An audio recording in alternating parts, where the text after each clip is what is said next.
addressed, and also an action would be initiated, and I thank you very much for giving me this opportunity. Sir. Thank you, sir. Thank you.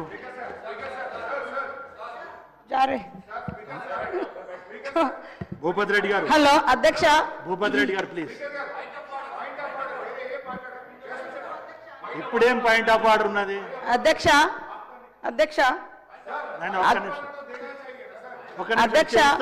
Akbaruddin గారు start చేసిన కాడ నుంచి కూడా మొత్తం కూడా ఈ government నుంచి నిందించడమే తప్ప ఏ ఒక్కటి కూడా వారు పాజిటివ్ గా మాట్లాడలేదు అధ్యక్ష.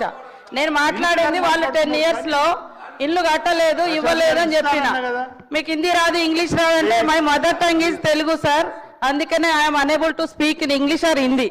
నేనేం తెలుగు పర్సన్, తెలుగులో పుట్టిన, ఎక్కడో గూడెంలో పుట్టిన దాన్ని, కాబట్టి నేను అర్థం చేసుకోలేకపోయాను. నా ఇన్నర్ ఫీలింగ్ ఏంటంటే వాళ్ళు 10 సంవత్సరాల అధికారంలో ఉండి కూడా వాళ్ళు ఇల్లు లేయలేకపోయారు. 10 నెలలంటే ఈ రోజు అక్కడ వాటర్ కనెక్షన్ లేదు, ఎలక్ట్రిసిటీ లేదు, రోడ్స్ లేవు, అట్లాంటి ప్రాబ్లమ్స్ కూడా ఉన్నాయి. కాబట్టి కొద్దిగా ఆగడం జరిగిందని చెప్పిన దానికి ఆయన లాంగ్వేజ్ను కోట్ చేస్తారు అధ్యక్ష.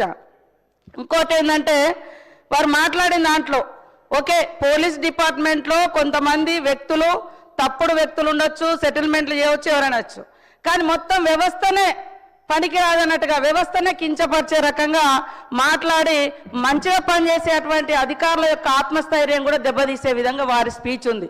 దయచేసి ఒకసారి రివ్యూ చేసుకోవాలని కోరుతా ఉన్నాం అధ్యక్ష. ఇవాళ 10 years నుంచి కూడా అనేక బిల్డింగ్స్ కట్టిరు, ఎక్కడ కూడా సరైనటువంటి పర్మిషన్ లేకుండా కట్టేసారు. ఇప్పుడు మనం అనేక రకాల అంటే రిస్ట్రిక్షన్స్ పెట్టడం తోటి కొద్దిగా కన్స్ట్రక్షన్ స్లో కాగానే మొత్తం కన్స్ట్రక్షన్ ఆగిపోయింది, బిల్డింగ్స్ ఆగిపోయినాయి, అది పోయిందని ఇట్లా కూడా ఉల్టా ప్రచారం చేస్తూ ఉన్నారు. గతంలో చూస్తే ఇదే గత ప్రభుత్వంలో లాస్ట్ మంత్ ఎండింగ్ వచ్చిందంటే పోలీస్ అధికారులను రోడ్ల మీద పెట్టి ఫైన్స్ వేసి ఆ వచ్చిన వాటిని సాలరీ ఇచ్చేది వాళ్ళు.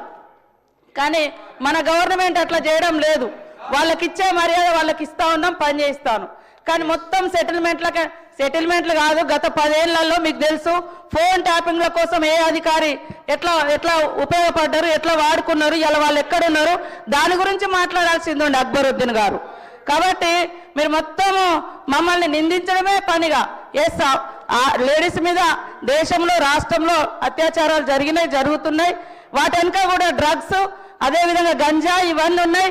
వాటి కోసం కూడా స్పెషల్గా మరి వ్యవస్థను ఏర్పాటు చేసి పోలీసు అధికారులతో ఎక్కడికక్కడ అవేర్నెస్, శిక్ష ప్లస్ శిక్షణ లాగా జరుగుతుంది.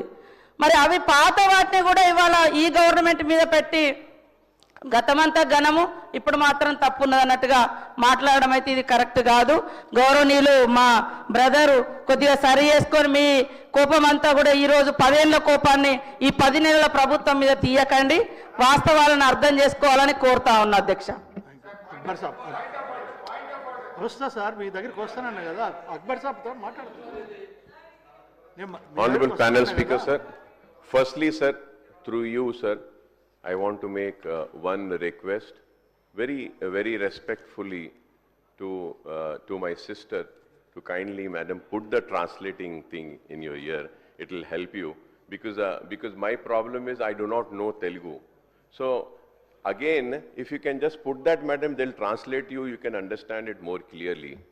Sir, firstly sir, I never said the entire police department is corrupt.